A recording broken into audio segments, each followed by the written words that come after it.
এই মুহূর্তে যুক্তরাজ্য সফরে রয়েছেন এবং যুক্তরাজ্যের প্রধানমন্ত্রী কিয়ার স্টারমারও যুক্তরাজ্যেই অবস্থান করছেন আমি যতক্ষণ পর্যন্ত এই ভিডিওটি করছি সেই সময় পর্যন্ত।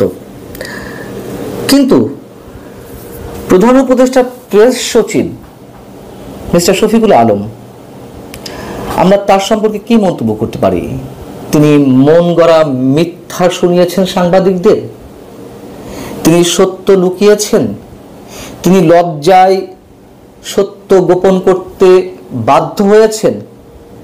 বিষয়টা আসলে কি? তিনি যে মঙ্গলবার বললেন সাংবাদিকদের প্রশ্নের জবাবে, সাংবাদিকরা যখন প্রশ্ন করলেন যে যুক্তরাজ্যের প্রধানমন্ত্রী কিয়ার স্টারমার এবং প্রধান উপদেষ্টা ডক্টর মোহাম্মদ ইউনূসের মধ্যে সাক্ষাৎ হচ্ছে কিনা, যেহেতু এটি গভর্নমেন্টের অন্তর্বর্তী সরকারের ডিক্লেয়ার্ড বক্তব্য ছিল যে সাক্ষাৎ হবে, প্রেস সচিব শফিকুল আলম কি বললেন? যে তিনি যুক্তরাজ্যে এই মুহূর্তে নেই, আমরা যেটি শুনেছি তিনি কানাডায় অবস্থান করছেন। আমি এই বিষয়ে পরে বলবো। তার আগে যুক্তরাজ্যের প্রধানমন্ত্রী এই মুহূর্ত পর্যন্ত অবস্থান করছেন তার কয়েকটি একেবারে এভিডেন্স আপনাদের সামনে তুলে ধরি। তিনি যখন বলছেন শফিকুল আলম যে তিনি কানাডা গেছেন, হয়তো তিনি দেশে নেই কিয়ার স্টারমার, ঠিক সেই সময় কিয়ার স্টারমার তার কার্যালয়ে বসে কাদের সঙ্গে সাক্ষাৎ করছেন? গত আগস্টে যুক্তরাজ্যের সাউথপোর্ট এলাকায় সন্ত্রাসীদের ছুরিকাঘাতে যে কয়েকজন শিশু নিহত হয়েছিল, সেই শিশুদের পরিবারের সদস্যরা তার সঙ্গে সাক্ষাৎ করছেন, কথা বলছেন এবং নিহত শিশুদের উদ্দেশ্যে স্মৃতিস্তম্ভ নির্মাণ কিভাবে করা যায় সেজন্য অর্থ বরাদ্দর ঘোষণা দেয় কিয়ার স্টারমার। আপনারা স্ক্রিনে নিশ্চয় দেখতে পাচ্ছেন, এটি ভিডিও, আমি স্ক্রিনশট নিয়ে দেখাচ্ছি স্কাই নিউজের। এবং একই দিনে আরেকটি অনুষ্ঠানে স্কাই নিউজের পলিটিক্যাল এডিটর বেথ রিগবি তিনি যুক্তরাজ্যের প্রধানমন্ত্রীকে প্রশ্ন ছুড়ে দিচ্ছেন, চ্যালেঞ্জ জানাচ্ছেন যে শীতকালীন জ্বালানি ভাতা, সে দেশের শীতকালীন জ্বালানি ভাতা নীতির পরিবর্তনের বিষয়ে কেন যুক্তরাজ্য সরকার এই পদক্ষেপ নিল, একেবারে ইউটার্ন নিল। এটা তাদের অভ্যন্তরীণ বিষয়, যে বিষয়ে প্রশ্ন করছে আমি শুধু সেটি তুলে ধরছি। এবং তাকে জিজ্ঞাসা করছিলেন যে আপনি কি বুঝতে পারছেন যে আপনি কত বড় ভুল পদক্ষেপ নিয়েছেন? স্কাই নিউজের পলিটিক্যাল এডিটর বেথ রিগবি। এবং 11 জুন, আজ বুধবার, যুক্তরাজ্যের সরকারের বিভিন্ন বিভাগের জন্য যে বাজেট বরাদ্দ হয়েছে সেই বাজেট নিয়ে পর্যালোচনা করেন, বিভিন্ন খাত তুলে ধরেন, ব্যয় পরিকল্পনা নিয়ে সে দেশের অর্থমন্ত্রী র্যাচেল রিভস হাউস অব কমন্সে তিনি এই বিষয়ের উপর পর্যালোচনা করেন। তার ঠিক ডান পাশে, আপনারা লক্ষ্য করুন, তার ঠিক ডান পাশে বসে আছেন সে দেশের প্রধানমন্ত্রী কিয়ার স্টারমার। তাহলে প্রমাণ তো হলো যে কিয়ার স্টারমার বসে আছেন, মানে নিজ দেশেই আছেন। আচ্ছা, তাহলে কেন শফিকুল আলম এই ধরনের একটি সত্য গোপন করলেন? চরম সত্য দিনের দুপুরে একেবারে যুক্তরাজ্যে বসেই সে দেশের প্রধানমন্ত্রীকে নিয়ে, যে তিনি সম্ভবত কানাডায় গেছেন। কার কাছ থেকে শুনেছেন, কি বলেছিলেন তিনি সংবাদ সম্মেলনে? তিনি বলছেন একজন এমপি জানিয়েছে যে তাদের প্রধানমন্ত্রী দেশে নেই, তাই ডক্টর মোহাম্মদ ইউনূসের সঙ্গে হয়তো সাক্ষাৎ হবে না।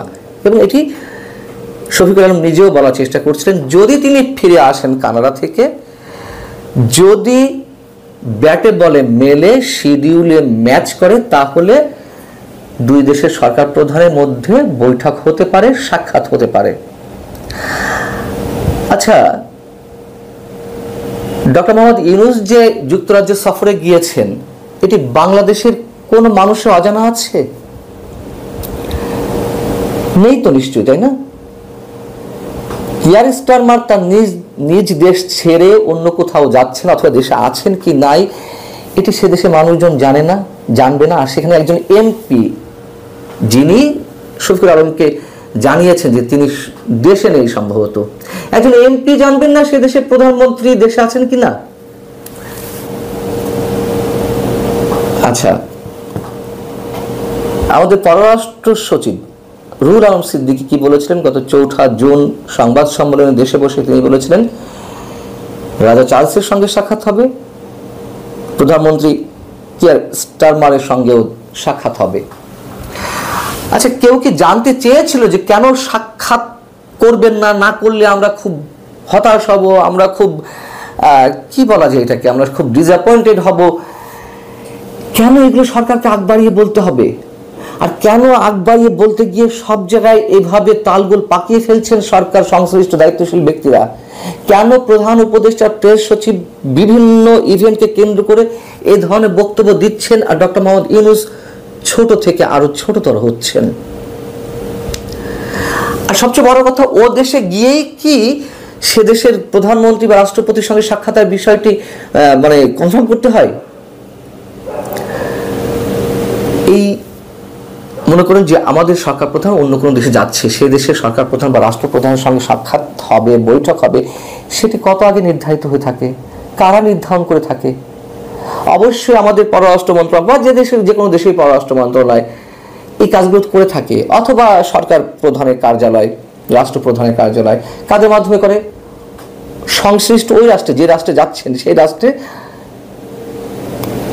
মানে প্রত্যেকের তো একটা করে এম্বাসি থাকে, হাই কমিশন কার্যালয় থাকে। তাহলে আমাদের পররাষ্ট্র মন্ত্রণালয় অথবা প্রধান উপদেষ্টার কার্যালয় লন্ডনের বা ইউকের যে আমাদের হাই কমিশন আছে তাদের মাধ্যমে যোগাযোগ করে এগুলো নিশ্চিত করবে? নাকি আমরা ঘুরতে গেলাম, বেড়াতে গেলাম, গিয়ে একটু চেষ্টা করলাম ভাই আপনার সঙ্গে দেখা করব, সরকার প্রধান রাষ্ট্রপ্রধানের উদ্দেশ্যে আমরা বলছি? এগুলোর কোনো প্রয়োজন নেই। এবং সরকারের পক্ষ থেকে জানানো হয়েছিল যে এটি সরকারি সফর। এটা এমনই সরকারি সফর যে আমরা জানতে পারলাম ডক্টর মোহাম্মদ ইউনূসকে বিমানবন্দরে স্বাগত জানিয়েছেন বাংলাদেশ হাই কমিশনের একজন কর্মকর্তা। এর বাইরে বা আরো অনেকে থাকতে পারে, এর বাইরে যুক্তরাজ্য সরকারের অথবা রাজা চার্লসের কোনো প্রতিনিধি সেখানে উপস্থিত ছিলেন না। সরকারি সফর হলে তো অবশ্যই তাদের কারো না কারোর উপস্থিত থাকার কথা। আমরা তো শুনতে চাইনি যে ডক্টর মোহাম্মদ ইউনূসকে এত বিশাল মর্যাদা দেওয়া হবে, আমরা তো এটা আশা করিনি যে না এটা করতেই হবে। তাহলে কেন এগুলো প্রতিটা সফরে, প্রায় প্রতিটা সফরের সময় এগুলো এই ধরনের লঙ্কা কাণ্ড বাঁধানো হচ্ছে? আমাদের কাছে অবাক লাগছে। শফিক সাহেব এই কথাগুলো না বললেও পারতেন। আমি সব বাদ দিলাম।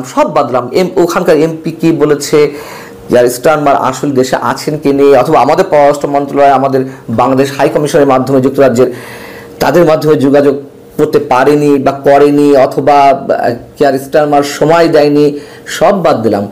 শফিক সাহেব মানুষকে এতটাই বোকা মনে করেন যে এই ইনফরমেশন টেকনোলজির যুগে তিনি যেই হোটেলেই থাকুন না কেন, সব হোটেল লবিতে তো টেলিভিশন চলে, সেই দেশের প্রধানমন্ত্রী বা রাষ্ট্রপ্রধানের সংবাদ কিছুক্ষণ পর পর তো হেডলাইনগুলো দেখা যায়।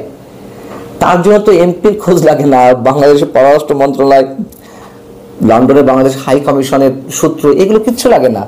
5 মিনিট চোখ বোলালেই হয়ে যায়, টেলিভিশন স্ক্রলেই দেখা যায় যে সে দেশের প্রধানমন্ত্রী, রাষ্ট্রপতি কোথায় থাকছেন। আমাদেরকে বোকা বানাতে গিয়ে তারা নিজেরাই যে কতটা খেলো করে ফেলছেন নিজেদেরকে, এটুকু বোঝার ক্ষমতা কি তাদের নেই? হয়তো আমাদেরকে আরো অনেক কিছু দেখতে হবে। তার জন্য